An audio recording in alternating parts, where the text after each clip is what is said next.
All right, y'all, we're back at the foam and siding installation here, so we'll get it done on this video here. So we'll just give you a breakdown of how this all goes and why I did it the way I did it. All right, y'all, I don't know if I've described this yet, what all this is going on here, but basically, I redid the framing, and then I put the runners on the inside. You can see through these things. They were the original design of the house, and it's basically, there's 1, 2, 3 levels, one here, and then one there. There's the channel about here, but that's for the electrical wire. And these channels, or these runners, are basically to, give it stability, because originally it was just aluminum siding, which, isn't very strong. And it also needed something to dig into in between where the studs are. So I just, I'm putting structural plywood up, so I don't necessarily need these for lateral stability or whatnot, because, plywood's pretty strong, especially when you tack it up everywhere. It's going to really tighten this frame up. But I'm just going with these stock dimensions, and it's all about coding and whatnot and permits. So my engineer or county inspector told me to just leave those as is, and so I did. But what I did, so we wrapped it in house wrap after we finished all the runners and whatnot. And then on the outside of the studs, I put this I cut it just over a 1/2 inch thick. It's technically called a rain screen, and as far as the inspector knows, that's what it is. But I decided to, and usually in rain screens, you just leave that gap there, and then you get a permeable section on the bottom and the top for airflow to go in case any water gets behind the siding. It'll A, be able to go out, and B, be able to evaporate, because you'll have air and you won't have mold and all that nasty stuff. And then it's kind of like a mesh, so you don't get critters and bugs in there. But what I decided to do was put this 1/2 inch layer of foam in there, so it just adds a couple, because within a 2x4 wall you only get about a 15 R value with decent insulation. So this adds just under 2, so that's really good. It'll also sound deadening, but yeah, so I just decided to put that in there. I'm probably still gonna drill some holes in the bottom section, just in case any water does get in there. It'll be able to come out, because like I said, the furring here is just over a 1/2 inch, and then these insulations are a 1/2 inch, so there's still air flow capabilities going on in there. So we'll do that.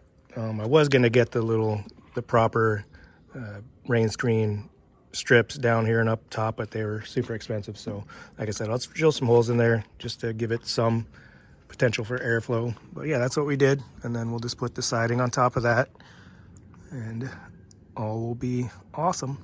So just thought I'd let you see how that works before we put it all, or enclose it all. So there you go. So yeah, if you got a mobile home, I would suggest doing something like this, especially if you live in a place where you don't have to get engineering plans and permits to do work on mobile homes. If you're lucky enough to be in a place like that, I would say get a 2x4, rip it in half, and then tack that onto your framing on the outside there, and get that would be about 1.5 inch thick foam you can put on there, and that would really add to your R value. But with me, we're in a pretty strict area, so technically I was supposed to get engineering plans, but I thought, if I just call it a rain screen, the the inspector will just look it over. So I'm crossing my fingers on that. So don't do what I'm doing, stay within the rules and regulations, or if you live in a place where you don't have to worry about it, I say do it. But anyway, just my 2 cents on that. All right, looks like we got all the foam put up there. So we got all this done. There was a piece here I had to do, a couple up above the window here. And I think on the bump out, the only other section was these 2 panels right there. And then all from here to the end. Had to cut one more of these and two more for the little studs up top. Technically I should have done them here, but there's only, you know, a few inches, so I decided not to worry about it. But yeah, Dad forgot to put those in. I tell you, it's hard to find good help these days. Love you, Dad. Anyway, so yeah, so we got it around here, and then finished. I think I had to do this one, maybe that one, and then the ones around the window, and just a little couple incher in the far end there. So now I got this up here to level out a piece of sheeting, and we'll go this way. It's really wonky back here as far as ladders and cameras, so I'm just gonna do these and I'll show you when it's done. I'm not sure if I've showed you guys how I do this, you know, single-handed, you know, solo, especially on like the super high off the ground section. But yeah, so I just put this 2x4-ish, 2x3 board up here and level it out, and we're pretty close there. And then I use this long 2x3 scrap piece as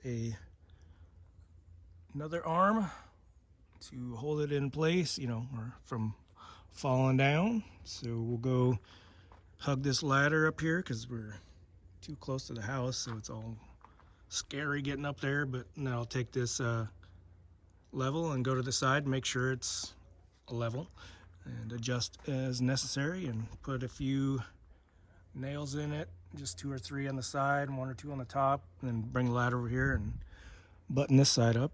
But yeah, that's how we do it.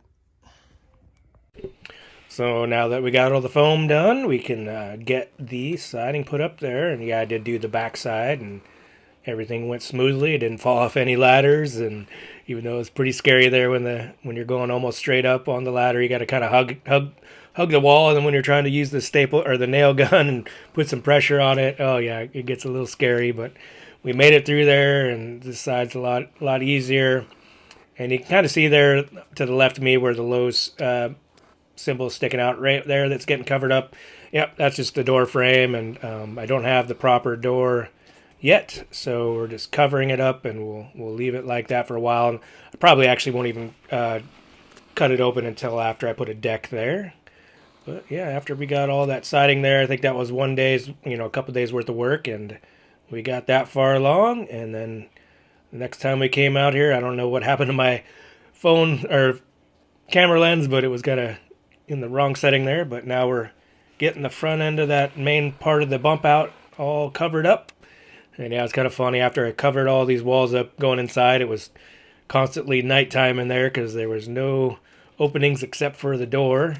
So I had to use all the lighting to see what I was doing in there. But anyway, after we get this all up, we'll cut out some window holes, but that'll be on the next installment here. So stay tuned for that.